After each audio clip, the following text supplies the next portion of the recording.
pretpostavljam na sve moguće načine ako budu mogli da i produže ovaj pritvor, odnosno da pritvor bude određen do 30 dana. Da. Nama su danas uskratili najvažnija stvar, ovo je suštinska stvar.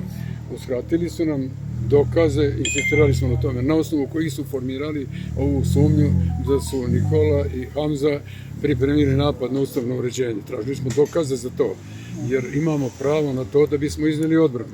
Da bismo mi odbrana razgovarali sa njima dvojima i pripremili za iznošenje odbrane.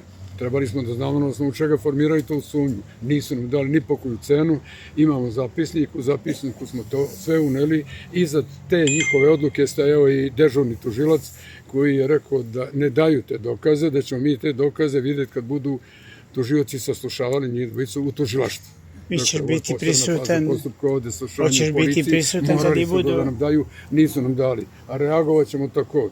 Rekao sam im što ćemo podnijeti krivične prijave protiv svih ovih koji su to radili i protiv tužioca koji je podstrekao na tako nešto. Sporedna je to stvar za vas, vama je važno to šta se dešava sa njima i njihova koža u kojoj se sad nalazi.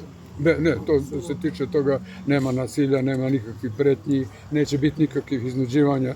To je sigurno tako. Hoćeš biti prisutan kad će i tužioci saslušavati. To je prioritet, vi ne možete biti prisutni, ali možemo da pokušamo da kad bude to zakazano da uđemo zajedno gore u hodnik pa da tamo budete kad oni naiđu, probaćemo to sa ovom stražarskom službom i sa tužiocem da dogovorimo da vas puste. Obavestit ću vas ja blagovremeno.